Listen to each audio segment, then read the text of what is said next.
exists a cult of wealth, with the almighty dollar as its insidious leader.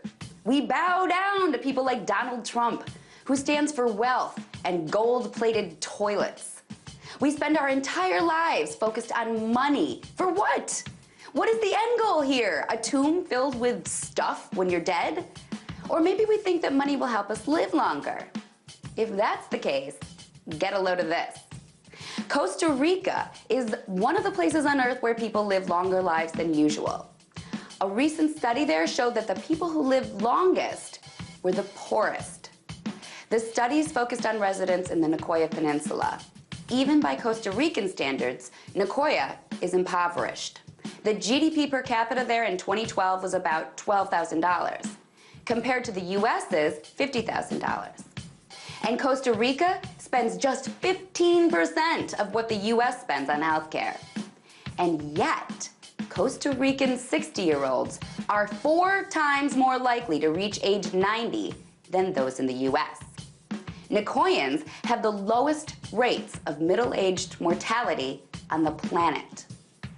To understand why, scientists took DNA samples and measured the length of the Nicoyans' chromosomes' telomeres.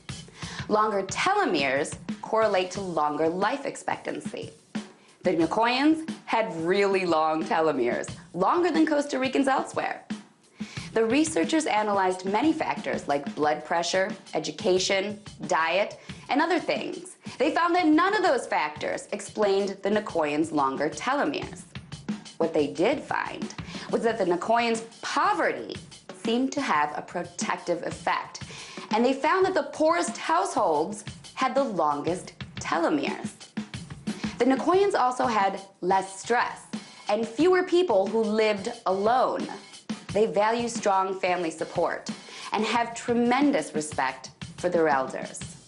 So, an extremely poor population also lives extremely long lives. And yet here we are, chasing money like it can make us happier or live longer. Our worship of money is a sham. You don't need millions of dollars. You don't even need a 401k. What you need is to be nice to your grandma so that your kids will be nice to you and want to keep you alive too. If we stopped buying into the hype and took a look around for just a second, we'd see that money is nothing more than a false god. One we should flush down the toilet, whether it's gold-plated or not. Tonight, let's talk about that by following me on Twitter @TheResident.